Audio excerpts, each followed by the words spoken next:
안녕하세요. 열정입니다. 오늘 설명드릴 내용은 공덕 8구역 신통 재개발 정비 계획에 대해서 설명을 드릴 텐데, 자, 여기 공덕 8구역은 이제 마포구에 위치하고 있고, 애호개역과 이제 서울역 사이에 위치하고 있습니다. 주변의 신축 아파트 가격도 굉장히 비싼 곳에서 진행되는 재개발 사업이죠. 자, 오늘의 주제는 빌라를 사면 전용 8사가 이제 분양이 가능한지, 요거에 대해서 한번 살펴보도록 하겠습니다.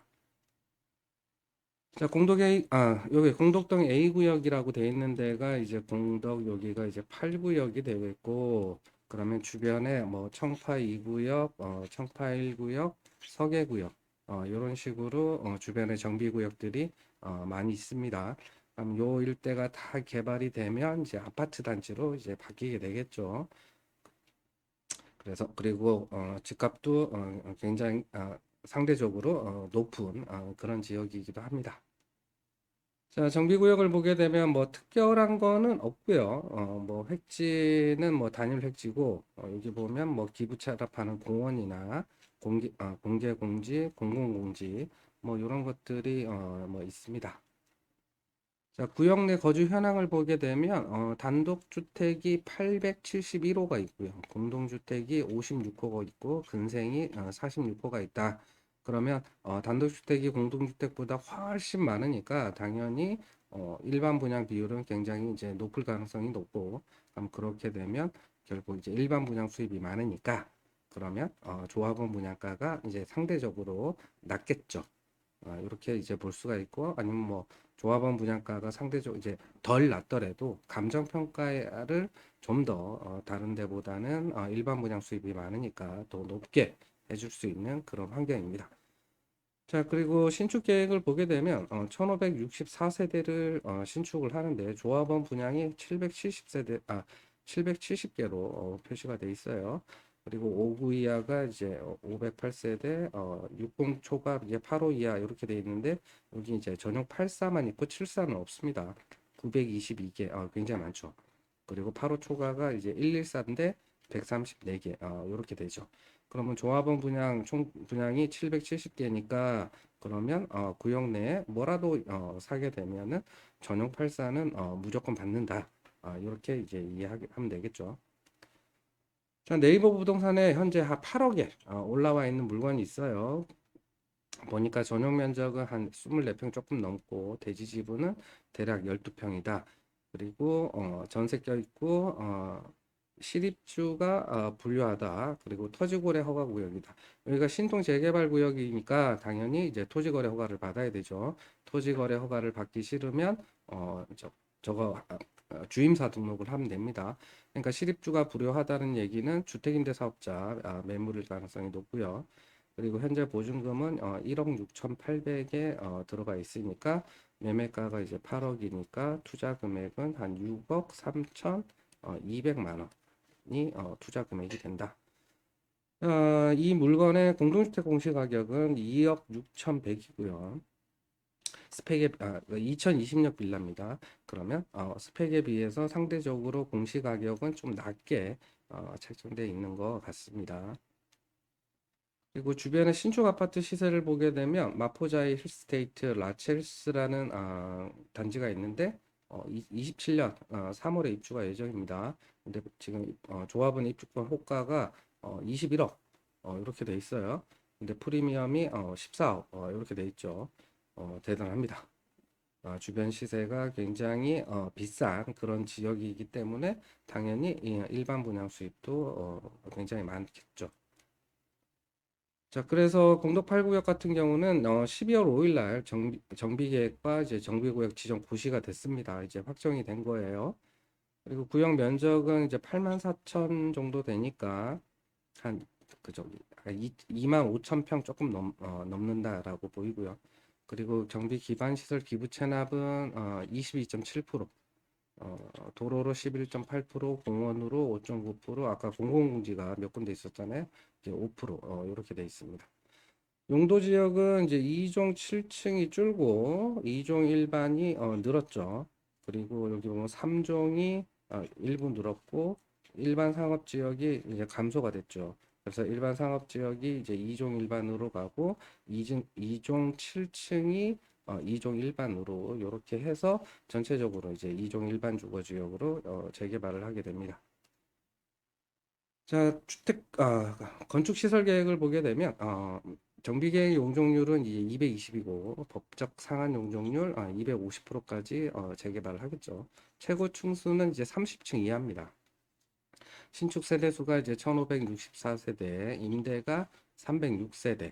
임대 비율은 여기 보시면 19.56% 이렇게 돼 있죠. 와, 그러면 다른 데보다는 굉장히 높은 비율을 이제 보이고 있다. 왜 그런지는 뒤에 나옵니다. 그래서 토지 등 소유자는 770명으로 봤고요. 일반 분양은 488세대. 그래서 일반 분양 비율이 63.37% 이렇게 매우 높은 비율을 나타냅니다. 네, 그렇기 때문에 일반 분양도 많고 주변 시세도 비싸기 때문에 일반 분양 수입이 많은 구역이다라고 보면 되죠.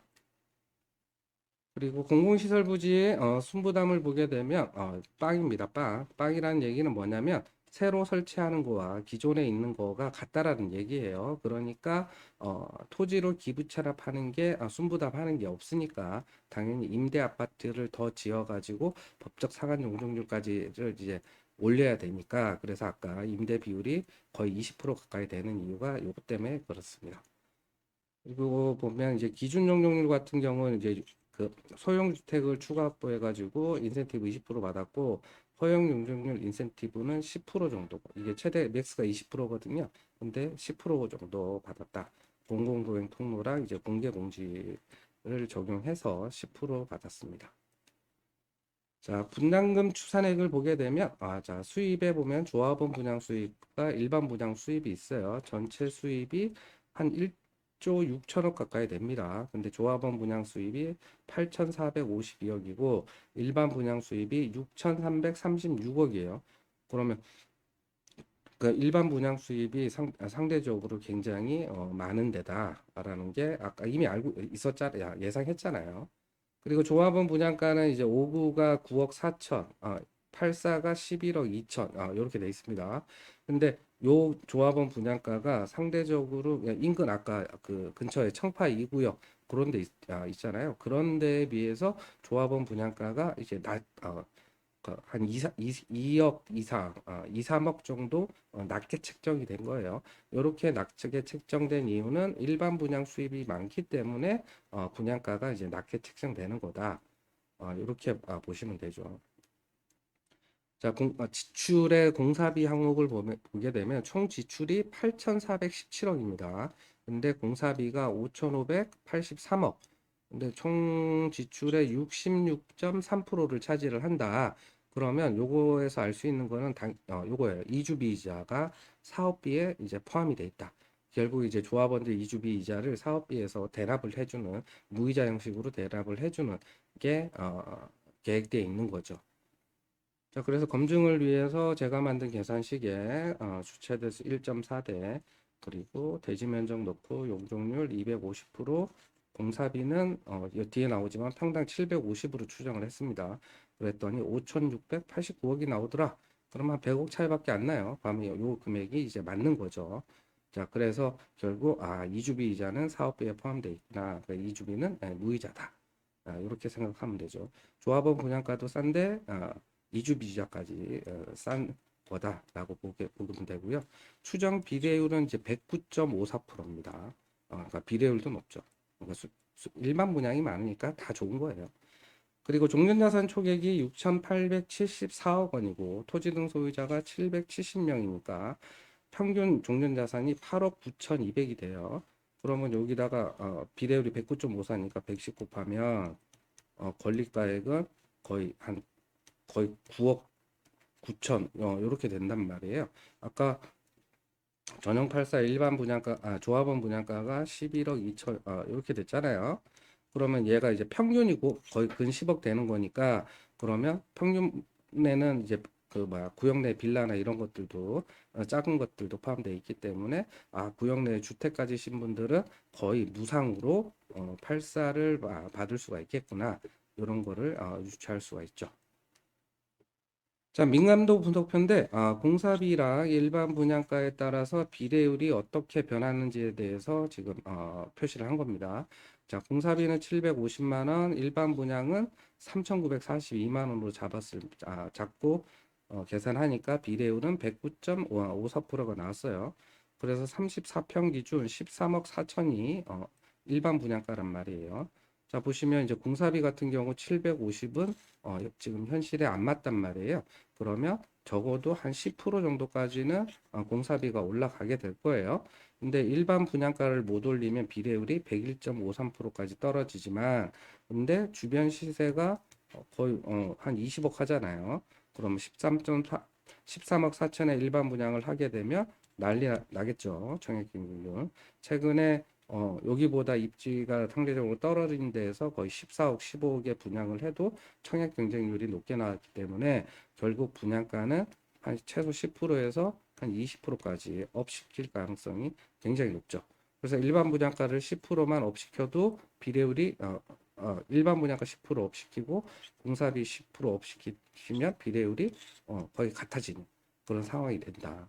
근데 결국엔 관리처분 가서도 급격하게 공사비가 폭등하거나 아니면 일반 분양가 주변 시세 확 떨어져서 일반 분양가가 낮아지지 않는 이상은 여기 정비계획상에 나와 있는 조합원 분양가에서 크게 달라지거나 혹은 추가 부담금을 내야 되는 그런 불상사는 없을 가능성이 굉장히 높아 보이죠.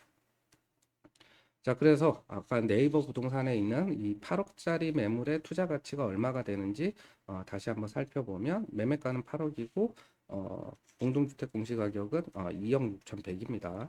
자, 그래서 조합원 분양가가 저 빌라를 사게 되면 8사를 분양받을 수가 있고 조합원 분양가가 11억 2천이었단 말이에요.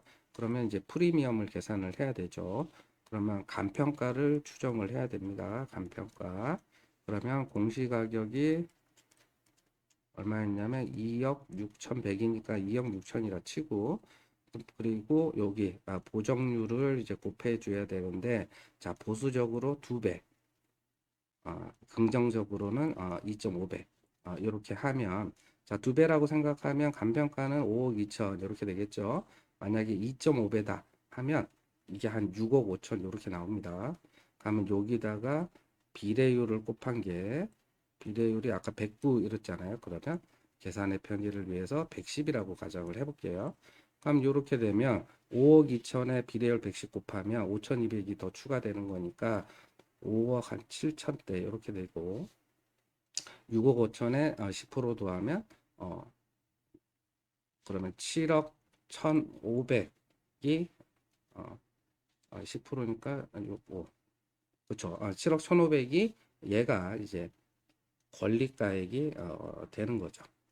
그리고 매매가가 이제 8억이니까 자 프리미엄은 적게는 8,500부터 많게는 5억 7천이니까 한 2억 3천이 프리미엄을 주고 사는 거다. 근데 그러면 실매입가는 얼마냐? 조합원 분양가에다가 프리미엄 더한 게 실매입가니까 그럼 8,500하고 11억 2천 더하면 대충 한 12억 되고 그리고 2억 3천 더하면 13억 5천 요 정도가 실매입가가 되죠. 근데 주변에 신축 시세가 한 20억 한단 말이에요. 근데 아까 주변에 있는 신축 아파트보다 입지적으로 떨어진 거 아니냐 이런 논란이 있을 수 있단 말이에요. 그럼 한 10% 빼. 그러면 한 18억 정도. 요 기준으로 안전마진을 계산을 해보면 적게는 한 6억 5천부터 8억 혹은 보수적으로 잡아도 4억 5천부터 그리고 6억까지 이 정도의 안전마진이 있는 그런 매물이다. 이렇게 이제 정리가 됩니다. 자, 그래서 저 매물을 사는 것도 제 생각에는 괜찮아 보입니다. 주택임대차 사업자 등록을 신청을 해서 승계하는 걸로 사는 것도 좋아 보이고 가장 좋은 거는 저런 매물이 경매로 나오면 가장 좋아요. 경매는 토지거래 허가를 안 받아도 되기 때문에 그러니까 요런 공덕 8구역 같이 주변 시세도 비싸고 사업성도 괜찮은 지역에 경매 물건이 나온다. 그러면 이제 적극적으로 입찰을 해야 되겠죠. 저도 이런 거를 이제 꾸준히 보고 분석하고 있습니다. 자, 오늘은 이제 공독 8구역 정비 계획에 대해서 이제 살펴보았습니다. 감사합니다.